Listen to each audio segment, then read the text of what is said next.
ਸਤਿ ਸ੍ਰੀ ਅਕਾਲ ਦੋਸਤੋ, ਤੁਸੀਂ ਸੁਣ ਰਹੇ ਹੋ ਚੈਨਲ ਹਰਪ੍ਰੀਤ। ਅੱਜ ਅਸੀਂ ਇੱਕ ਸਵਾਲ ਪੁੱਛਣ ਲੱਗੇ ਹਾਂ, ਉਹ ਸਵਾਲ ਜੋ ਕਿਤਾਬਾਂ 'ਚ ਘੱਟ ਪਰ ਜ਼ਿੰਦਗੀ 'ਚ ਹਰ ਰੋਜ਼ ਮਿਲਦਾ ਹੈ। ਪੈਸਾ ਅਸਲ 'ਚ ਕਿਸ ਦਾ ਹੈ? ਅਸੀਂ ਪੈਸੇ ਲਈ ਕੰਮ ਕਰਦੇ ਹਾਂ ਜਾਂ ਪੈਸਾ ਸਾਨੂੰ ਚਲਾਉਂਦਾ ਹੈ? ਇਹ ਵੀਡੀਓ ਇੱਕ ਕਿਤਾਬ ਤੇ ਆਧਾਰਿਤ ਹੈ, A History of Central Banking and the Enslavement of Mankind, ਲੇਖਕ ਸਟੀਫਨ ਗੁਡਸਨ। ਪਰ ਇਹ ਸਿਰਫ ਕਿਤਾਬ ਦੀ ਕਹਾਣੀ ਨਹੀਂ, ਇਹ ਸਾਡੀ ਆਪਣੀ ਜ਼ਿੰਦਗੀ ਦੀ ਕਹਾਣੀ ਹੈ। ਜੇ ਤੁਸੀਂ ਕਦੇ ਸੋਚਿਆ ਹੈ ਕਰਜ਼ਾ ਕਦੇ ਖਤਮ ਕਿਉਂ ਨਹੀਂ ਹੁੰਦਾ, ਮਹਿੰਗਾਈ ਕਿਉਂ ਹਮੇਸ਼ਾ ਵੱਧਦੀ ਜਾਂਦੀ ਹੈ ਅਤੇ ਸਿਸਟਮ ਕਿਸ ਦੇ ਹੱਕ 'ਚ ਹੈ, ਤਾਂ ਇਹ ਵੀਡੀਓ ਆਖਿਰ ਤੱਕ ਜ਼ਰੂਰ ਦੇਖੋ। ਚਲੋ ਫਿਰ ਸ਼ੁਰੂ ਕਰੀਏ। ਪੈਸੇ ਦੀ ਉਹ ਯਾਤਰਾ ਜੋ ਸਾਨੂੰ ਗੁਲਾਮੀ ਤੋਂ ਆਜ਼ਾਦੀ ਤੱਕ ਲੈ ਜਾਂਦੀ ਹੈ। ਚੈਪਟਰ 1 ਪੈਸੇ ਦੀ ਯਾਤਰਾ, ਜਿੱਥੋਂ ਗੱਲ ਸ਼ੁਰੂ ਹੁੰਦੀ ਹੈ। ਸੋਚੋ ਇੱਕ ਪਲ ਲਈ, ਜੇ ਅੱਜ ਸਵੇਰੇ ਉੱਠ ਕੇ ਤੁਹਾਨੂੰ ਕਿਹਾ ਜਾਵੇ ਕੱਲ ਤੋਂ ਪੈਸਾ ਨਹੀਂ ਚੱਲੇਗਾ, ਨਾ ਏਟੀਐਮ, ਨਾ ਆਨਲਾਈਨ ਟ੍ਰਾਂਸਫਰ, ਨਾ ਕਾਰਡ, ਨਾ ਕੈਸ਼, ਤਾਂ ਪਹਿਲਾ ਸਵਾਲ ਕੀ ਆਵੇਗਾ? ਫਿਰ ਅਸੀਂ ਲੈਣ ਦੇਣ ਕਿਵੇਂ ਕਰਾਂਗੇ? ਅਸਲ ਵਿੱਚ ਇੱਥੋਂ ਹੀ ਸਾਡੀ ਕਹਾਣੀ ਸ਼ੁਰੂ ਹੁੰਦੀ ਹੈ, ਕਿਉਂਕਿ ਪੈਸਾ ਕੋਈ ਕੁਦਰਤੀ ਚੀਜ਼ ਨਹੀਂ, ਇਹ ਬਣਾਇਆ ਗਿਆ ਸੀ ਹੌਲੀ-ਹੌਲੀ, ਲੋੜ ਤੋਂ, ਫਿਰ ਕੰਟਰੋਲ ਲਈ। ਹੁਣ ਪਿੱਛੇ ਚਲੀਏ, ਬਹੁਤ ਪਿੱਛੇ, ਜਦੋਂ ਪੈਸਾ ਨਹੀਂ ਸੀ, ਉਦੋਂ ਲੋਕ ਕੀ ਕਰਦੇ ਸਨ? ਵਟਾਂਦਰਾ। ਤੁਹਾਡੇ ਕੋਲ ਅਨਾਜ ਹੈ, ਮੇਰੇ ਕੋਲ ਦੁੱਧ, ਅਸੀਂ ਐਕਸਚੇਂਜ ਕਰ ਲਿਆ। ਸੌਖੀ ਗੱਲ ਲੱਗਦੀ ਹੈ ਨਾ? ਪਰ ਥੋੜਾ ਸੋਚੋ, ਜੇ ਮੈਨੂੰ ਤੁਹਾਡਾ ਅਨਾਜ ਨਹੀਂ ਚਾਹੀਦੀ, ਜੇ ਮੈਨੂੰ ਜੁੱਤੀ ਚਾਹੀਦੀ ਹੈ, ਜੇ ਤੁਹਾਡੇ ਕੋਲ ਜੁੱਤੀ ਬਣਾਉਣ ਵਾਲਾ ਨਹੀਂ ਹੈ, ਇੱਥੇ ਵਟਾਂਦਰਾ ਫੇਲ ਹੋ ਜਾਂਦਾ ਹੈ। ਅਤੇ ਇੱਥੇ ਮਨੁੱਖ ਨੇ ਪਹਿਲੀ ਵਾਰ ਸੋਚਿਆ ਕੋਈ ਐਸੀ ਚੀਜ਼ ਹੋਵੇ ਜਿਸ ਨੂੰ ਹਰ ਕੋਈ ਮੰਨ ਲਵੇ। ਇਸੇ ਤਰ੍ਹਾਂ ਸੋਨਾ ਤੇ ਚਾਂਦੀ ਆਏ। ਕਿਉਂ? ਕਿਉਂਕਿ ਇਹ ਦੁਰਲੱਭ ਸਨ, ਖਰਾਬ ਨਹੀਂ ਹੁੰਦੇ, ਹਰ ਕੋਈ ਮੰਨ ਲੈਂਦਾ ਸੀ। ਸੋਨਾ ਕੋਈ ਰਾਜ ਨਹੀਂ ਸੀ, ਕੋਈ ਸਰਕਾਰ ਨਹੀਂ ਸੀ, ਕੋਈ ਬੈਂਕ ਨਹੀਂ ਸੀ। ਸੋਨਾ ਇਕੁਅਲਸ ਟੂ ਕਦਰ। ਇਹ ਸਟੇਜ ਤੇ ਗੱਲ ਸਾਫ਼ ਸੀ, ਜਿੰਨਾ ਸੋਨਾ ਓਨੀ ਹੀ ਤਾਕਤ। ਪਰ ਇੱਥੇ ਇੱਕ ਸਮੱਸਿਆ ਸੀ, ਸੋਨਾ ਭਾਰੀ ਹੁੰਦਾ ਹੈ, ਖਤਰਨਾਕ ਹੈ, ਚੋਰੀ ਹੋ ਸਕਦਾ ਹੈ। ਅਤੇ ਇੱਥੇ ਕਹਾਣੀ ਵਿੱਚ ਇੱਕ ਨਵਾਂ ਕਿਰਦਾਰ ਦਾਖਲ ਹੁੰਦਾ ਹੈ, ਗੋਲਡਸਮਿਥ। ਗੋਲਡਸਮਿਥ ਲੋਕਾਂ ਨੂੰ ਕਹਿੰਦਾ ਸੀ, ਆਪਣਾ ਸੋਨਾ ਮੇਰੇ ਕੋਲ ਰੱਖ ਦਿਓ, ਮੈਂ ਸੁਰੱਖਿਅਤ ਰੱਖਾਂਗਾ, ਤੁਹਾਨੂੰ ਰਸੀਦ ਦੇ ਦਿਆਂਗਾ। ਲੋਕਾਂ ਨੇ ਸੋਚਿਆ ਵਧੀਆ ਗੱਲ ਹੈ, ਸੋਨਾ ਸੇਫ, ਰਸੀਦ ਹੱਥ ਵਿੱਚ। ਹੌਲੀ-ਹੌਲੀ ਕੀ ਹੋਇਆ, ਲੋਕ ਸੋਨਾ ਲਿਜਾਣ ਦੀ ਥਾਂ ਰਸੀਦ ਨਾਲ ਹੀ ਲੈਣ ਦੇਣ ਕਰਨ ਲੱਗ ਪਏ। ਇੱਥੇ ਧਿਆਨ ਦਿਓ, ਰਸੀਦ ਪੈਸਾ ਨਹੀਂ ਸੀ, ਪਰ ਲੋਕਾਂ ਨੇ ਉਸ ਨੂੰ ਪੈਸਾ ਮੰਨ ਲਿਆ। ਅਸਲੀ ਸੋਨਾ ਤਿਜੋਰੀ 'ਚ ਸੀ, ਪਰ ਸਿਸਟਮ ਚੱਲ ਰਿਹਾ ਸੀ ਕਾਗਜ਼ ਤੇ। ਹੁਣ ਗੋਲਡਸਮਿਥ ਨੇ ਇੱਕ ਦਿਨ ਨੋਟਿਸ ਕੀਤਾ ਕਿ ਸਾਰੇ ਲੋਕ ਇਕੱਠੇ ਸੋਨਾ ਨਹੀਂ ਲੈਣ ਆਉਂਦੇ। ਇਹ ਹੀ ਉਹ ਪਲ ਹੈ ਜਿੱਥੋਂ ਕਹਾਣੀ ਖਤਰਨਾਕ ਬਣਦੀ ਹੈ। ਗੋਲਡਸਮਿਥ ਨੇ ਸੋਚਿਆ, ਜੇ ਮੇਰੇ ਕੋਲ 100 ਸੋਨੇ ਦੇ ਸਿੱਕੇ ਪਏ ਨੇ ਤੇ ਲੋਕ ਇੱਕ ਸਮੇਂ 10 ਹੀ ਮੰਗਦੇ ਨੇ, ਤਾਂ ਜੇ ਮੈਂ 90 ਹੋਰ ਰਸੀਦਾਂ ਛਾਪ ਦੇਵਾਂ, ਕੌਣ ਜਾਣੇਗਾ? ਇੱਥੋਂ ਫ੍ਰੈਕਸ਼ਨਲ ਰਿਜ਼ਰਵ ਬੈਂਕਿੰਗ ਪੈਦਾ ਹੁੰਦੀ ਹੈ। ਬਿਨਾਂ ਸੋਨੇ ਦੇ ਪੈਸਾ, ਕਾਗਜ਼ ਤੇ ਬਣਿਆ ਪੈਸਾ। ਲੋਕਾਂ ਨੂੰ ਪਤਾ ਨਹੀਂ ਸੀ, ਸਿਸਟਮ ਚੱਲਦਾ ਗਿਆ। ਲੋਕਾਂ ਨੂੰ ਪਤਾ ਹੀ ਨਹੀਂ ਸੀ ਕਿ ਉਹਨਾਂ ਦੇ ਹੱਥ ਵਿੱਚ ਜੋ ਪੈਸਾ ਹੈ, ਉਹ ਅਸਲ ਵਿੱਚ ਮੌਜੂਦ ਹੀ ਨਹੀਂ।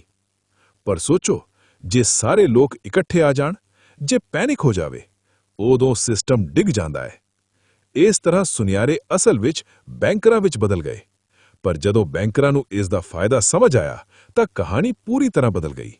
ਰਾਜਿਆਂ ਨੇ ਜੰਗਾਂ ਲੜਨੀਆਂ ਸਨ, ਟੈਕਸ ਕਾਫੀ ਨਹੀਂ ਸਨ, ਲੋਕ ਬਾਗੀ ਹੋ ਸਕਦੇ ਸਨ। ਅਤੇ ਇੱਥੋਂ ਸੈਂਟਰਲ ਬੈਂਕਿੰਗ ਦਾ ਆਈਡੀਆ ਜਨਮ ਲੈਂਦਾ ਹੈ। 1694 ਇੰਗਲੈਂਡ ਜੰਗਾਂ ਵਿੱਚ ਫਸਿਆ ਹੋਇਆ ਸੀ। ਪੈਸਾ ਨਹੀਂ, ਪਰ ਲੜਾਈ ਰੋਕੀ ਨਹੀਂ ਜਾ ਸਕਦੀ। ਉਦੋਂ ਇੱਕ ਡੀਲ ਹੁੰਦੀ ਹੈ। 1691 ਵਿੱਚ ਸਕਾਟਿਸ਼ ਵਿਆਪਾਰੀ ਵਿਲੀਅਮ ਪੈਟਰਸਨ ਨੇ ਰਾਜਾ ਵਿਲੀਅਮ III ਨੂੰ ਇੱਕ ਯੋਜਨਾ ਪੇਸ਼ ਕੀਤੀ। ਅਸੀਂ ਤੁਹਾਨੂੰ ਪੈਸਾ ਦਿਆਂਗੇ, ਪਰ ਵਿਆਜ ਤੇ, ਅਤੇ ਸਾਨੂੰ ਨੋਟ ਛਾਪਣ ਦਾ ਹੱਕ ਚਾਹੀਦਾ ਹੈ। ਰਾਜਾ ਵਿਲੀਅਮ III ਨੇ 1694 ਵਿੱਚ ਬੈਂਕ ਆਫ ਇੰਗਲੈਂਡ ਨੂੰ ਚਾਰਟਰ ਕੀਤਾ ਸੀ, ਤਾਂ ਕਿ ਮੁੱਖ ਤੌਰ ਤੇ ਫਰਾਂਸ ਵਿਰੁੱਧ ਚੱਲ ਰਹੀ ਜੰਗ ਨੂੰ ਫੰਡ ਦਿੱਤਾ ਜਾ ਸਕੇ। ਇਸ ਡੀਲ ਤੋਂ ਜਨਮ ਲੈਂਦਾ ਹੈ ਬੈਂਕ ਆਫ ਇੰਗਲੈਂਡ। ਸੁਣਨ ਵਿੱਚ ਲੱਗਦਾ ਹੈ ਦੇਸ਼ ਦਾ ਬੈਂਕ, ਪਰ ਅਸਲ ਵਿੱਚ ਇਹ ਨਿੱਜੀ ਸੀ, ਮੁਨਾਫੇ ਲਈ, ਕਰਜ਼ੇ ਲਈ। ਹੁਣ ਸੋਚੋ, ਰਾਜਾ ਜੰਗ ਲੜਦਾ ਹੈ, ਪੈਸਾ ਬੈਂਕ ਛਾਪਦਾ ਹੈ, ਲੋਕ ਟੈਕਸ ਦਿੰਦੇ ਨੇ, ਵਿਆਜ ਬੈਂਕ ਨੂੰ ਜਾਂਦਾ ਹੈ, ਅਤੇ ਕਰਜ਼ਾ ਕਦੇ ਮੁੱਕਦਾ ਹੀ ਨਹੀਂ। ਇੱਥੇ ਕਿਤਾਬ ਇੱਕ ਲਾਈਨ ਕਹਿੰਦੀ ਹੈ ਜੋ ਸਾਰੀ ਸੋਚ ਹਿਲਾ ਦਿੰਦੀ ਹੈ। ਰਾਜ ਕਰਜ਼ਾ ਮੁਕਾਉਣ ਲਈ ਨਹੀਂ, ਉਹ ਸਦੀਵੀ ਬਣਾਉਣ ਲਈ ਹੁੰਦਾ ਹੈ। ਜ਼ਰਾ ਸੋਚੋ, ਜੇ ਬੈਂਕ ਆਫ ਇੰਗਲੈਂਡ ਇੰਨਾ ਵਧੀਆ ਸੀ ਤਾਂ ਇੰਗਲੈਂਡ ਕਦੇ ਕਰਜ਼ਾ ਮੁਕਤ ਕਿਉਂ ਨਹੀਂ ਹੋਇਆ? ਕਿਉਂ ਹਰ ਜੰਗ ਤੋਂ ਬਾਅਦ ਕਰਜ਼ਾ ਹੋਰ ਵੱਧ ਗਿਆ? ਕਿਉਂ ਲੋਕ ਮਿਹਨਤ ਕਰਦੇ ਗਏ ਪਰ ਟੈਕਸ ਕਦੇ ਘਟੇ ਕਿਉਂ ਨਹੀਂ? ਕਿਉਂਕਿ ਸਿਸਟਮ ਐਸਾ ਬਣਾਇਆ ਗਿਆ ਸੀ। ਇੱਥੇ ਗੁਲਾਮੀ ਦੀ ਨਵੀਂ ਸ਼ਕਲ ਆਉਂਦੀ ਹੈ। ਨਾ ਜੰਜੀਰ, ਨਾ ਕੋੜਾ, ਸਿਰਫ ਕਰਜ਼ਾ ਅਤੇ ਟੈਕਸ। ਲੋਕ ਸੋਚਦੇ ਰਹਿੰਦੇ ਕਿ ਅਸੀਂ ਆਜ਼ਾਦ ਹਾਂ, ਪਰ ਅਸਲ ਵਿੱਚ ਉਹ ਇੱਕ ਐਸੇ ਪੈਸੇ ਲਈ ਕੰਮ ਕਰ ਰਹੇ ਸਨ ਜੋ ਉਹਨਾਂ ਨੇ ਬਣਾਇਆ ਹੀ ਨਹੀਂ। ਇਸ ਚੈਪਟਰ 1 ਦਾ ਸਾਰ ਸਿਰਫ ਇਹ ਹੈ, ਪੈਸਾ ਰਸੀਦ ਬਣਿਆ, ਰਸੀਦ ਕਾਗਜ਼ ਬਣੀ, ਕਾਗਜ਼ ਕਰਜ਼ਾ ਬਣਿਆ, ਕਰਜ਼ਾ ਕੰਟਰੋਲ ਬਣ ਗਿਆ। ਅਗਲੇ ਚੈਪਟਰ ਵਿੱਚ ਅਸੀਂ ਵੇਖਾਂਗੇ ਜਦੋਂ ਕੁਝ ਲੋਕਾਂ ਨੇ ਕਿਹਾ, ਨਹੀਂ, ਪੈਸਾ ਰਾਜ ਦੇ ਹੱਥ ਵਿੱਚ ਹੋਣਾ ਚਾਹੀਦਾ ਹੈ। ਅਤੇ ਫਿਰ ਕੀ ਹੋਇਆ? ਨੈਪੋਲੀਅਨ, ਰੌਥਚਾਈਲਡ, ਜੰਗ, ਤਬਾਹੀ। ਹੁਣ ਤੁਸੀਂ ਸੋਚ ਰਹੇ ਹੋਵੋਗੇ ਕਿ ਜੇ ਇਹ ਸਿਸਟਮ ਇੰਨਾ ਪੁਰਾਣਾ ਹੈ ਤਾਂ ਕੀ ਅੱਜ ਵੀ ਇਹੀ ਚੱਲ ਰਿਹਾ ਹੈ? ਅਗਲੇ ਚੈਪਟਰ ਵਿੱਚ ਅਸੀਂ ਉਹੀ ਸਵਾਲ ਖੋਲਾਂਗੇ ਅਤੇ ਉੱਥੇ ਗੱਲ ਹੋਰ ਵੀ ਖਤਰਨਾਕ ਹੋ ਜਾਂਦੀ ਹੈ। ਅਧਿਆਇ 2, ਜਦੋਂ ਪੈਸਾ ਹੌਲੀ-ਹੌਲੀ ਲੋਕਾਂ ਦੇ ਹੱਥੋਂ ਨਿਕਲ ਗਿਆ। ਦੋਸਤੋ, ਆਓ ਇੱਕ ਸਵਾਲ ਨਾਲ ਸ਼ੁਰੂ ਕਰੀਏ। ਜੇ ਕਿਸੇ ਦੇਸ਼ ਦੀ ਫੌਜ ਉਸ ਦੇ ਆਪਣੇ ਕਾਬੂ 'ਚ ਹੋਵੇ, ਕਾਨੂੰਨ ਉਸ ਦੇ ਆਪਣੇ ਹੋਣ, ਝੰਡਾ, ਸੰਵਿਧਾਨ, ਚੋਣਾਂ ਸਭ ਕੁਝ ਹੋਵੇ, ਪਰ ਪੈਸਾ ਕੋਈ ਹੋਰ ਬਣਾਉਂਦਾ ਹੋਵੇ, ਤਾਂ ਕੀ ਉਹ ਦੇਸ਼ ਸੱਚਮੁੱਚ ਆਜ਼ਾਦ ਹੁੰਦਾ ਹੈ? ਇਹ ਅਧਿਆਇ ਇਸੇ ਸਵਾਲ ਦੀ ਕਹਾਣੀ ਹੈ। ਨੈਪੋਲੀਅਨ, ਪੈਸਾ ਰਾਜ ਦਾ ਹੋਣਾ ਚਾਹੀਦਾ ਹੈ। ਨੈਪੋਲੀਅਨ ਨੂੰ ਅਕਸਰ ਸਿਰਫ ਜੰਗਾਂ ਵਾਲਾ ਆਦਮੀ ਕਿਹਾ ਜਾਂਦਾ ਹੈ, ਪਰ ਉਹ ਇੱਕ ਗੱਲ ਬਹੁਤ ਡੂੰਘੀ ਸਮਝਦਾ ਸੀ। ਪੈਸਾ ਜਿਸ ਦੇ ਹੱਥ 'ਚ, ਅਸਲ ਤਾਕਤ ਉਸ ਦੇ ਹੱਥ 'ਚ। ਉਸ ਸਮੇਂ ਫਰਾਂਸ ਕਰਜ਼ੇ 'ਚ ਡੁੱਬਿਆ ਹੋਇਆ ਸੀ। ਰਾਜ ਨਿੱਜੀ ਬੈਂਕਰਾਂ ਤੋਂ ਪੈਸਾ ਲੈਂਦਾ ਸੀ, ਵਿਆਜ ਦੇ ਕੇ। ਨੈਪੋਲੀਅਨ ਨੇ ਕਿਹਾ, ਇਹ ਢੰਗ ਗਲਤ ਹੈ। ਉਸਨੇ ਬੈਂਕ ਦੇ ਫਰਾਂਸ ਬਣਾਇਆ, ਰਾਜ ਦੇ ਕਾਬੂ ਹੇਠ।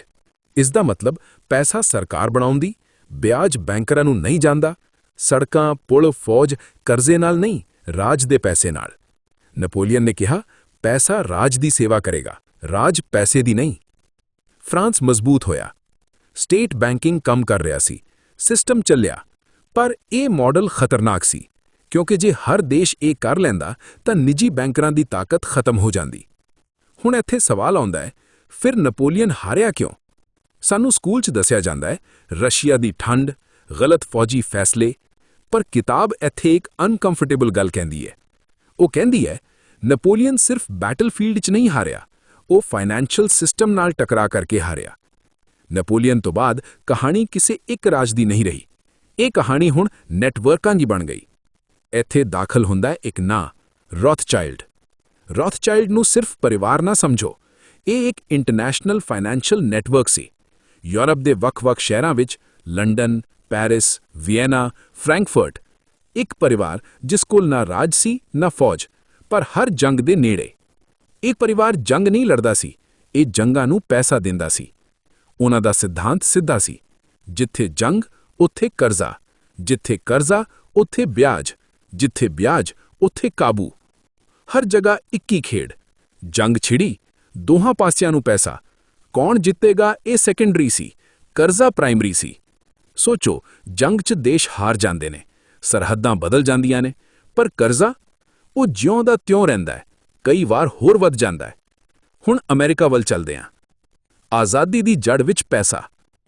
ਅਮਰੀਕਾ ਦੀ ਲੜਾਈ ਸਿਰਫ ਟੈਕਸ ਲਈ ਨਹੀਂ ਸੀ। ਸਕੂਲ ਸਾਨੂੰ ਸਿਖਾਉਂਦੇ ਨੇ ਕਿ ਅਮਰੀਕਾ ਨੇ ਟੈਕਸ ਕਰਕੇ ਜੰਗ ਲੜੀ ਸੀ। ਅਸਲ ਗੱਲ ਇਹ ਸੀ ਕਿ ਕਾਲੋਨੀਆਂ ਪਹਿਲਾਂ ਆਪਣਾ ਪੈਸਾ ਬਣਾਉਂਦੀਆਂ ਸਨ, ਕਾਰੋਬਾਰ ਚੱਲਦਾ ਸੀ, ਲੋਕ ਕੰਮ ਕਰਦੇ ਸਨ। ਬਰਤਾਨੀਆ ਨੇ ਕਿਹਾ, ਤੁਸੀਂ ਆਪਣਾ ਪੈਸਾ ਨਹੀਂ ਬਣਾਉਣਾ। ਜਦੋਂ ਇਹ ਹੱਕ ਖੋਇਆ ਗਿਆ ਤਾਂ ਗੁੱਸਾ ਉਭਰਿਆ। ਇਸ ਲਈ ਕਈ ਲੋਕ ਕਹਿੰਦੇ ਨੇ, ਅਮਰੀਕਾ ਦੀ ਆਜ਼ਾਦੀ ਪੈਸੇ ਦੇ ਹੱਕ ਲਈ ਲੜਾਈ ਸੀ। ਹੈਮਿਲਟਨ ਅਤੇ ਜੈਫਰਸਨ ਦੋ ਰਾਹ। ਆਜ਼ਾਦੀ ਤੋਂ ਬਾਅਦ ਦੋ ਸੋਚਾਂ ਟਕਰਾਈਆਂ। ਇੱਕ ਪਾਸੇ ਸੀ ਕੇਂਦਰੀ ਬੈਂਕ, ਨਿੱਜੀ ਨਿਵੇਸ਼ਕ, ਕਰਜ਼ੇ ਵਾਲਾ ਸਿਸਟਮ। ਦੂਜੇ ਪਾਸੇ ਰਾਜ ਦਾ ਪੈਸਾ, ਬਿਨਾਂ ਸਦੀਵੀ ਕਰਜ਼ੇ, ਲੋਕਾਂ ਦੇ ਹਿੱਤ ਵਿੱਚ। ਥਾਮਸ ਜੈਫਰਸਨ ਨੇ ਚੇਤਾਵਨੀ ਦਿੱਤੀ ਸੀ, ਜੇ ਬੈਂਕ ਪੈਸਾ ਬਣਾਉਣ ਲੱਗ ਪਏ, ਲੋਕ ਆਪਣੀ ਆਜ਼ਾਦੀ ਖੋ ਬੈਠਣਗੇ। ਪਰ ਹੈਮਿਲਟਨ ਦੀ ਸੋਚ ਅੱਗੇ ਵਧੀ। ਹਾਲਾਤਾਂ ਅਤੇ ਅਰਥ ਵਿਵਸਥਾ ਨੂੰ ਮੁੜ ਚਾਲੂ ਕਰਨ ਦੀ ਜ਼ਰੂਰਤ ਦੇ ਕਾਰਨ ਕੇਂਦਰੀ ਬੈਂਕ ਨੂੰ ਇਜਾਜ਼ਤ ਦੇ ਦਿੱਤੀ ਗਈ ਸੀ, ਜਿਸ ਦੇ ਨਤੀਜੇ ਵਜੋਂ ਆਜ਼ਾਦੀ ਤੋਂ ਬਾਅਦ ਸੰਯੁਕਤ ਰਾਜ ਅਮਰੀਕਾ ਦਾ ਪਹਿਲਾ ਬੈਂਕ 1791 ਤੋਂ 1811 ਅਤੇ ਸੰਯੁਕਤ ਰਾਜ ਅਮਰੀਕਾ ਦਾ ਦੂਜਾ ਬੈਂਕ 1816 ਤੋਂ 1836 ਬਣਿਆ, ਜੋ ਦੋਵੇਂ ਰਾਜਨੀਤਿਕ ਵਿਰੋਧ ਦੇ ਕਾਰਨ ਮੁੜ ਚਾਰਟਰ ਨਹੀਂ ਹੋ ਸਕੇ। ਪਰ ਲੇਖਕ ਕਹਿੰਦੇ ਨੇ ਕਿ ਸੰਯੁਕਤ ਰਾਜ ਅਮਰੀਕਾ ਦੇ ਪਹਿਲੇ ਬੈਂਕ ਲਈ 20 ਸਾਲ ਦਾ ਚਾਰਟਰ ਜਾਂ ਕਾਨੂੰਨੀ ਅਧਿਕਾਰ ਕਾਂਗਰਸ ਦੁਆਰਾ ਨਵਿਆਇਆ ਨਹੀਂ ਗਿਆ ਸੀ ਅਤੇ 1811 ਵਿੱਚ ਇਹ ਮਿਆਦ ਪੂਰੀ ਹੋ ਗਈ ਸੀ। ਲੇਖਕ ਕਹਿੰਦੇ ਨੇ ਕਿ 1812 ਵਿੱਚ ਅਮਰੀਕਾ ਨੂੰ ਇੱਕ ਹੋਰ ਯੁੱਧ ਲਈ ਮਜਬੂਰ ਕੀਤਾ ਗਿਆ ਸੀ, ਜਿਸ ਦੇ ਕਈ ਕਾਰਨ ਸਨ। ਪਰ ਫਿਰ 1816 ਵਿੱਚ ਅਮਰੀਕਾ ਦੇ ਦੂਜੇ ਬੈਂਕ ਇੱਕ ਕੇਂਦਰੀ ਬੈਂਕ ਚਾਰਟਰ ਨੂੰ ਦੁਬਾਰਾ ਮਨਜ਼ੂਰੀ ਦਿੱਤੀ ਗਈ। ਕੀ ਇਹ ਇੱਕ ਹੋਰ ਸੰਯੋਗ ਹੋ ਸਕਦਾ ਹੈ? ਐਂਡਰੂ ਜੈਕਸਨ, ਬੈਂਕ ਨਾਲ ਸਿੱਧੀ ਲੜਾਈ 1930। ਅਮਰੀਕਾ ਦਾ ਇੱਕ ਰਾਸ਼ਟਰਪਤੀ ਬੈਂਕ ਦੇ ਮੂੰਹ ਤੇ ਖੜਾ ਹੋ ਗਿਆ, ਐਂਡਰੂ ਜੈਕਸਨ। ਉਸਨੇ ਕਿਹਾ, ਮੈਂ ਇਸ ਕੇਂਦਰੀ ਬੈਂਕ ਨੂੰ ਬੰਦ ਕਰਾਂਗਾ। ਉਸਨੇ ਕਰ ਦਿੱਤਾ। ਕੌਮੀ ਕਰਜ਼ਾ ਲਗਭਗ ਖਤਮ, ਨਿੱਜੀ ਕੇਂਦਰੀ ਬੈਂਕ ਬੰਦ। ਨਤੀਜਾ, ਉਸ ਤੇ ਹਮਲੇ ਹੋਏ। ਉਸ ਨੂੰ ਪਾਗਲ ਕਿਹਾ ਗਿਆ। ਪਰ ਇਤਿਹਾਸ 'ਚ ਉਹ ਆਖਰੀ ਰਾਸ਼ਟਰਪਤੀ ਸੀ ਜਿਸ ਨੇ ਬੈਂਕ ਨੂੰ ਨਾ ਕਿਹਾ। ਲਿੰਕਨ, ਜੰਗ ਅਤੇ ਰਾਜ ਦਾ ਪੈਸਾ। ਗ੍ਰਹਿ ਯੁੱਧ। ਬੈਂਕਰਾਂ ਨੇ ਕਿਹਾ, ਉੱਚ ਵਿਆਜ ਤੇ ਕਰਜ਼ਾ ਲਓ। ਲਿੰਕਨ ਨੇ ਇਨਕਾਰ ਕੀਤਾ। ਉਸਨੇ ਸਰਕਾਰ ਦਾ ਪੈਸਾ ਛਾਪਿਆ, ਜਿਸ ਨੂੰ ਗ੍ਰੀਨਬੈਕ ਕਿਹਾ ਗਿਆ। ਬਿਨਾਂ ਵਿਆਜ। ਜੰਗ ਜਿੱਤੀ ਗਈ। ਫਿਰ ਲਿੰਕਨ ਮਾਰੇ ਗਏ। ਕਿਤਾਬ ਸਵਾਲ ਪੁੱਛਦੀ ਹੈ, ਤੁਸੀਂ ਵੀ ਸੋਚੋ। ਆਓ ਅੱਗੇ ਵਧੀਏ ਕਿ ਫੈਡਰਲ ਰਿਜ਼ਰਵ ਕਿਵੇਂ ਬਣਾਇਆ ਗਿਆ ਸੀ। ਸਾਲ 1913, ਜਦੋਂ ਖੇਡ ਪੂਰੀ ਤਰ੍ਹਾਂ ਪਲਟ ਗਈ। ਚੁੱਪਚਾਪ, ਛੁੱਟੀਆਂ ਤੋਂ ਪਹਿਲਾਂ, ਖਾਲੀ ਸੰਸਦ, ਕੇਂਦਰੀ ਬੈਂਕ ਕਾਨੂੰਨ ਪਾਸ ਹੋ ਗਿਆ। ਨਾ ਸੀ ਫੈਡਰਲ ਰਿਜ਼ਰਵ, ਪਰ ਨਾ ਫੈਡਰਲ ਨਾ ਰਿਜ਼ਰਵ। ਕਿਤਾਬ ਦਲੀਲ ਕਰਦੀ ਹੈ ਕਿ ਫੈਡਰਲ ਰਿਜ਼ਰਵ ਦੀ ਸਥਾਪਨਾ 1913 ਅਤੇ ਵਰਲਡ ਵਾਰ I ਤੋਂ ਠੀਕ ਪਹਿਲਾਂ ਹੋਈ ਸੀ। ਕੀ ਇਹ ਇੱਕ ਇਤਿਫਾਕ ਹੋ ਸਕਦਾ ਹੈ ਜਾਂ ਇਹ ਬੈਂਕਰਾਂ ਦੁਆਰਾ ਸ਼ੁਰੂ ਕੀਤਾ ਗਿਆ ਸੀ? ਕਿਤਾਬ ਕਹਿੰਦੀ ਹੈ ਕਿ ਬੈਂਕਰ ਕਰਜ਼ੇ ਰਾਹੀਂ ਯੁੱਧ ਨੂੰ ਫੰਡ ਕਰਨਾ ਚਾਹੁੰਦੇ ਸਨ ਅਤੇ ਆਰਥਿਕ ਨਿਯੰਤਰਣ ਨੂੰ ਨਿੱਜੀ ਬੈਂਕਾਂ ਵੱਲ ਤਬਦੀਲ ਕਰਨਾ ਚਾਹੁੰਦੇ ਸਨ। ਇਸ ਤੋਂ ਬਾਅਦ ਸਰਕਾਰ ਕਰਜ਼ੇਦਾਰ, ਲੋਕ ਟੈਕਸ ਦੇਣ ਵਾਲੇ, ਹਰ ਨਵਾਂ ਪੈਸਾ ਇਕੁਅਲ ਟੂ ਕਰਜ਼ਾ। ਇੱਥੋਂ ਸ਼ੁਰੂ ਹੁੰਦੀ ਹੈ ਆਧੁਨਿਕ ਵਿੱਤੀ ਗੁਲਾਮੀ। ਅਧਿਆਇ 2 ਦਾ ਮਤਲਬ। ਇਹ ਕਹਾਣੀ ਕਹਿੰਦੀ ਹੈ, ਇਤਿਹਾਸ ਦੇ ਧਾਗੇ ਜੋੜੋ। ਜਿੱਥੇ ਪੈਸਾ ਨਿੱਜੀ ਹੱਥਾਂ 'ਚ ਗਿਆ, ਉੱਥੇ ਲੋਕ ਕਰਜ਼ੇ 'ਚ ਗਏ। ਕੀ ਅਸੀਂ ਅੱਜ ਆਜ਼ਾਦ ਹਾਂ ਜਾਂ ਸਿਰਫ ਆਜ਼ਾਦ ਮਹਿਸੂਸ ਕਰਦੇ ਹਾਂ? ਅਧਿਆਇ 3 'ਚ ਅਸੀਂ ਅੱਜ ਦੀ ਦੁਨੀਆ ਦੀ ਗੱਲ ਕਰਾਂਗੇ। ਅਧਿਆਇ 3 ਆਧੁਨਿਕ ਵਿੱਤੀ ਗੁਲਾਮੀ, ਜੰਜੀਰਾਂ ਜੋ ਦਿਸਦੀਆਂ ਨਹੀਂ। ਹੁਣ ਦੋਸਤੋ, ਇੱਕ ਸਵਾਲ ਨਾਲ ਸ਼ੁਰੂ ਕਰੀਏ। ਕੀ ਗੁਲਾਮੀ ਹਮੇਸ਼ਾ ਜੰਜੀਰਾਂ ਨਾਲ ਹੁੰਦੀ ਹੈ? ਕੀ ਹਮੇਸ਼ਾ ਕੋਈ ਮਾਲਿਕ ਕੋੜਾ ਲੈ ਕੇ ਖੜਾ ਹੁੰਦਾ ਹੈ? ਜਾਂ ਕਦੇ-ਕਦੇ ਗੁਲਾਮੀ ਬੈਂਕ ਖਾਤੇ, EMI, ਟੈਕਸ ਅਤੇ ਨਾਰਮਲ ਜ਼ਿੰਦਗੀ ਦੇ ਨਾਤੇ ਵੀ ਹੁੰਦੀ ਹੈ? ਇਹ ਅਧਿਆਇ ਉਸੇ ਗੁਲਾਮੀ ਦੀ ਗੱਲ ਕਰਦਾ ਹੈ। ਹੁਣ ਧਿਆਨ ਨਾਲ ਸੁਣੋ। ਜਦੋਂ ਦੇਸ਼ਾਂ ਦੀਆਂ ਮੁਦਰਾਵਾਂ, ਕਰੰਸੀਆਂ ਕੋਲ ਸੋਨਾ ਜਾਂ ਚਾਂਦੀ ਵਰਗਾ ਕੋਈ ਭੌਤਿਕ ਬੈਕਅਪ ਨਹੀਂ ਹੁੰਦਾ, ਤਾਂ ਉਹਨਾਂ ਨੂੰ ਫੀਐਟ ਕਰੰਸੀਆਂ ਕਿਹਾ ਜਾਂਦਾ ਹੈ। ਫੀਐਟ ਕਰੰਸੀਆਂ ਦਾ ਮੁੱਲ ਸਰਕਾਰੀ ਫਰਮਾਨ, ਆਰਥਿਕ ਸਥਿਰਤਾ ਅਤੇ ਜਨਤਕ ਵਿਸ਼ਵਾਸ ਤੇ ਨਿਰਭਰ ਹੁੰਦਾ ਹੈ।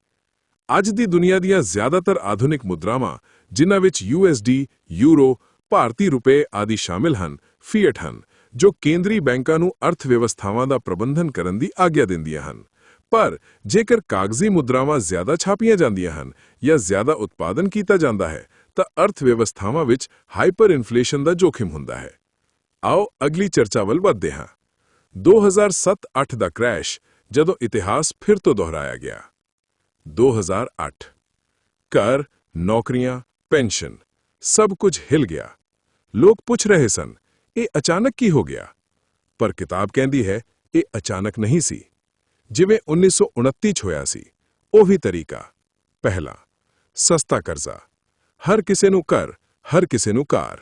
ਚਿੰਤਾ ਨਾ ਕਰੋ, ਸਭ ਠੀਕ ਹੈ। ਫਿਰ ਕਰਜ਼ਾ ਰੋਕਿਆ ਗਿਆ, ਕਿਸ਼ਤਾਂ ਵਧ ਗਈਆਂ, ਘਰ ਛਿਨ ਗਏ, ਲੋਕ ਸੜਕਾਂ ਤੇ, ਅਤੇ ਬੈਂਕ, ਉਹਨਾਂ ਨੂੰ ਬਚਾ ਲਿਆ ਗਿਆ। ਇਹੀ ਪੁਰਾਣੀ ਕਹਾਣੀ ਨਵੇਂ ਸਮੇਂ 'ਚ। ਲੋਟਾਂ ਨੂੰ ਕਦੇ ਨਹੀਂ ਬਚਾਇਆ ਜਾਂਦਾ। ਇੱਕ ਗੱਲ ਧਿਆਨ ਨਾਲ ਸਮਝੋ। ਜਦੋਂ ਆਮ ਬੰਦਾ ਡੁੱਬਦਾ ਹੈ, ਉਸ ਨੂੰ ਕਿਹਾ ਜਾਂਦਾ ਹੈ, ਤੁਸੀਂ ਗਲਤ ਫੈਸਲੇ ਕੀਤੇ। ਪਰ ਜਦੋਂ ਬੈਂਕ ਡੁੱਬਦਾ ਹੈ, ਤਾਂ ਕਿਹਾ ਜਾਂਦਾ ਹੈ, ਇਹ ਸਿਸਟਮ ਲਈ ਖਤਰਾ ਹੈ। ਅਤੇ ਫਿਰ ਲੋਕਾਂ ਦੇ ਟੈਕਸ ਦਾ ਪੈਸਾ ਬੈਂਕਾਂ ਨੂੰ ਦੇ ਦਿੱਤਾ ਜਾਂਦਾ ਹੈ। ਨੁਕਸਾਨ ਲੋਕਾਂ ਦਾ, ਬਚਾਵ ਬੈਂਕਾਂ ਦਾ। ਇਹੀ ਹੈ ਆਧੁਨਿਕ ਵਿੱਤੀ ਨਿਆਂ। ਅੱਜ ਦੀ ਗੁਲਾਮੀ ਕਿਵੇਂ ਕੰਮ ਕਰਦੀ ਹੈ? ਅੱਜ ਕੋਈ ਤੁਹਾਨੂੰ ਜੰਜੀਰਾਂ 'ਚ ਨਹੀਂ ਜਕੜਦਾ। ਅੱਜ ਸਿਸਟਮ ਕਹਿੰਦਾ ਹੈ, ਪੜ੍ਹਾਈ ਲਈ ਕਰਜ਼ਾ ਲਵੋ, ਘਰ ਲਈ ਕਰਜ਼ਾ ਲਵੋ, ਜ਼ਿੰਦਗੀ ਲਈ ਕਰਜ਼ਾ ਲਵੋ। ਅਤੇ ਫਿਰ ਕਈ ਸਾਲ ਦੀ EMI, ਸਾਰੀ ਉਮਰ ਟੈਕਸ, ਇਨਫਲੇਸ਼ਨ, ਮਹਿੰਗਾਈ ਜੋ ਚੁੱਪਚਾਪ ਚੁਰਾਉਂਦੀ ਹੈ। ਤੁਸੀਂ ਕੰਮ ਕਰਦੇ ਹੋ, ਪਰ ਦੌਲਤ ਨਹੀਂ ਬਣਦੀ। ਕਿਉਂ? ਕਿਉਂਕਿ ਪੈਸਾ ਤੁਹਾਡੇ ਲਈ ਨਹੀਂ, ਕਰਜ਼ਾ ਚੁਕਾਉਣ ਲਈ ਬਣਾਇਆ ਗਿਆ ਹੈ। ਮਹਿੰਗਾਈ, ਇਨਫਲੇਸ਼ਨ, ਸਭ ਤੋਂ ਚੁੱਪ ਚੋਰ। ਤੁਸੀਂ ਜ਼ਰੂਰ ਕਦੇ ਸੋਚਿਆ ਹੋਵੇਗਾ ਕਿ ਹਰ ਸਾਲ ਚੀਜ਼ਾਂ ਮਹਿੰਗੀਆਂ ਹੋ ਜਾਂਦੀਆਂ ਹਨ, ਪਰ ਕੀ ਤੁਸੀਂ ਸਵਾਲ ਕੀਤਾ ਕਿ ਚੀਜ਼ਾਂ ਮਹਿੰਗੀਆਂ ਹੋ ਰਹੀਆਂ ਹਨ ਜਾਂ ਕਾਗਜ਼ੀ ਪੈਸੇ ਦੀ ਕੀਮਤ ਘਟ ਰਹੀ ਹੈ? ਹਾਂ, ਜਿੰਨੀ ਜ਼ਿਆਦਾ ਮੁਦਰਾ ਉਹ ਛਾਪਦੇ ਹਨ, ਓਨੀ ਹੀ ਇਸ ਦੀ ਕੀਮਤ ਘਟਦੀ ਜਾਂਦੀ ਹੈ। ਇਹ ਚੋਰੀ ਨਹੀਂ ਲੱਗਦੀ ਕਿਉਂਕਿ ਇਹ ਹੌਲੀ ਹੁੰਦੀ ਹੈ। ਇਹ ਟੈਕਸ ਹੈ, ਪਰ ਬਿਨਾਂ ਬਿੱਲ ਦੇ। ਅਤੇ ਇਸ ਸਿਸਟਮ ਦਾ ਸਭ ਤੋਂ ਵੱਡਾ ਹਥਿਆਰ ਹੈ ਡਿਜੀਟਲ ਪੈਸਾ, ਨਵੀਂ ਜੰਜੀਰ। ਹੁਣ ਕਿਹਾ ਜਾ ਰਿਹਾ ਹੈ ਕਾਗਜ਼ੀ ਪੈਸਾ ਪੁਰਾਣਾ ਹੈ, ਡਿਜੀਟਲ ਪੈਸਾ ਸੁਰੱਖਿਅਤ ਹੈ। ਪਰ ਸਵਾਲ ਇਹ ਹੈ, ਜੇਕਰ ਪੈਸਾ ਬਟਨ ਨਾਲ ਬੰਦ ਹੋ ਸਕੇ, ਜੇਕਰ ਖਾਤਾ ਫ੍ਰੀਜ਼ ਹੋ ਸਕੇ, ਜੇਕਰ ਖਰਚ ਕਰਨ ਤੇ ਨਿਗਰਾਨੀ ਹੋਵੇ, ਤਾਂ ਕੀ ਇਹ ਆਜ਼ਾਦੀ ਹੈ ਜਾਂ ਨਵੀਂ ਗੁਲਾਮੀ? ਕਿਤਾਬ ਚੇਤਾਵਨੀ ਦਿੰਦੀ ਹੈ, ਟੈਕਨੋਲੋਜੀ ਇਸ ਦਾ ਵੱਡਾ ਸਾਧਨ ਹੈ। ਇਹ ਕਿਤਾਬ ਇਹ ਨਹੀਂ ਕਹਿੰਦੀ ਕਿ ਹਰ ਬੈਂਕ ਮਾੜਾ ਹੈ। ਇਹ ਕਹਿੰਦੀ ਹੈ ਜਦੋਂ ਪੈਸਾ ਨਿੱਜੀ ਹੱਥਾਂ 'ਚ ਕਰਜ਼ੇ ਨਾਲ ਬਣਦਾ ਹੈ ਅਤੇ ਲੋਕਾਂ ਦੇ ਕਾਬੂ ਤੋਂ ਬਾਹਰ ਹੁੰਦਾ ਹੈ, ਤਾਂ ਗੁਲਾਮੀ ਹੌਲੀ-ਹੌਲੀ ਨਾਰਮਲ ਬਣ ਜਾਂਦੀ ਹੈ। ਲੋਕ ਆਦਤ ਪਾ ਲੈਂਦੇ ਹਨ। ਹੁਣ ਸਵਾਲ ਤੁਹਾਡੇ ਲਈ। ਹੁਣ ਮੈਂ ਤੁਹਾਨੂੰ ਪੁੱਛਦਾ ਹਾਂ ਕਿ ਅਸੀਂ ਆਜ਼ਾਦ ਕੰਮ ਕਰਦੇ ਹਾਂ ਜਾਂ ਸਿਰਫ ਕਿਸ਼ਤਾਂ ਲਈ? ਕੀ ਅਸੀਂ ਪੈਸਾ ਵਰਤਦੇ ਹਾਂ ਜਾਂ ਪੈਸਾ ਸਾਨੂੰ ਵਰਤਦਾ ਹੈ? ਕੀ ਅਸੀਂ ਇਤਿਹਾਸ ਤੋਂ ਸਿੱਖਿਆ ਜਾਂ ਫਿਰ ਉਹੀ ਚੱਕਰ? ਅੰਤ ਪਰ ਸਵਾਲ ਖੁੱਲ੍ਹਾ। ਇਹ ਕਹਾਣੀ ਇੱਥੇ ਖਤਮ ਨਹੀਂ ਹੁੰਦੀ। ਇਹ ਇੱਥੇ ਸ਼ੁਰੂ ਹੁੰਦਾ ਹੈ ਕਿਉਂਕਿ ਇਹ ਸਾਡੀ ਰੋਜ਼ਮਰਰਾ ਦੀ ਜ਼ਿੰਦਗੀ 'ਚ ਚੱਲ ਰਹੀ ਹੈ। ਗੁਲਾਮੀ ਅੱਜ ਚੁੱਪ ਹੈ, ਸੁਚੱਜੀ ਹੈ ਅਤੇ ਕਾਨੂੰਨੀ ਹੈ। ਪਰ ਇਤਿਹਾਸ ਇਹ ਵੀ ਦੱਸਦਾ ਹੈ ਕਿ ਜਦੋਂ ਲੋਕ ਸਮਝਣਾ ਲੱਗ ਪੈਂਦੇ ਹਨ ਤਾਂ ਸਿਸਟਮ ਹਿੱਲਣਾ ਲੱਗ ਪੈਂਦਾ ਹੈ। ਸਵਾਲ ਸਿਰਫ ਇਹ ਹੈ ਕਿ ਕੀ ਅਸੀਂ ਸਮਝਣਾ ਚਾਹੁੰਦੇ ਹਾਂ? ਅਗਲੀ ਵਾਰੀ ਜਦੋਂ ਤੁਸੀਂ EMI ਭਰੋ ਤਾਂ ਇੱਕ ਸਵਾਲ ਜ਼ਰੂਰ ਪੁੱਛਣਾ, ਕਿ ਇਹ ਮੇਰੀ ਚੋਣ ਹੈ ਜਾਂ ਸਿਸਟਮ ਦੀ? ਦੋਸਤੋ, ਜੇ ਤੁਸੀਂ ਇਹ ਵੀਡੀਓ ਇੱਥੇ ਤੱਕ ਸੁਣੀ ਹੈ, ਇਸ ਕਿਤਾਬ ਨੇ ਤੁਹਾਨੂੰ ਕੁਝ ਹੋਰ ਸਵਾਲ ਅਤੇ ਕੁਝ ਜਵਾਬ ਦਿੱਤੇ ਹੋਣਗੇ ਅਤੇ ਇਹੀ ਇਸ ਵੀਡੀਓ ਦਾ ਮਕਸਦ ਸੀ। ਜੇ ਤੁਹਾਨੂੰ ਇਹ ਵੀਡੀਓ ਕੁਝ ਨਵਾਂ ਸੋਚਣ ਤੇ ਮਜਬੂਰ ਕਰ ਗਈ ਹੈ ਤਾਂ ਚੈਨਲ ਹਰਪ੍ਰੀਤ ਨੂੰ ਸਬਸਕ੍ਰਾਈਬ ਕਰੋ ਅਤੇ ਬੈਲ ਆਈਕਨ ਦਬਾਓ, ਕਿਉਂਕਿ ਅਸੀਂ ਕਿਸੇ ਨਿਸ਼ਚਿਤ ਸਮੇਂ ਤੇ ਵੀਡੀਓ ਨਹੀਂ ਪਾਉਂਦੇ, ਪਰ ਜਦੋਂ ਪਾਉਂਦੇ ਹਾਂ ਤੁਹਾਨੂੰ ਫੀਡਸ ਰਾਹੀਂ ਸੂਚਨਾ ਮਿਲੇਗੀ। ਵੀਡੀਓ ਚੰਗੀ ਲੱਗੀ ਹੋਵੇ ਤਾਂ ਲਾਈਕ ਕਰੋ ਅਤੇ ਆਪਣੀ ਸੋਚ ਅਤੇ ਸਵਾਲ ਕਮੈਂਟ 'ਚ ਜ਼ਰੂਰ ਲਿਖੋ। ਅਗਲੀ ਵੀਡੀਓ ਤੱਕ ਸੋਚਦੇ ਰਹੋ, ਸਵਾਲ ਕਰਦੇ ਰਹੋ। ਸਤਿ ਸ਼੍ਰੀ ਅਕਾਲ।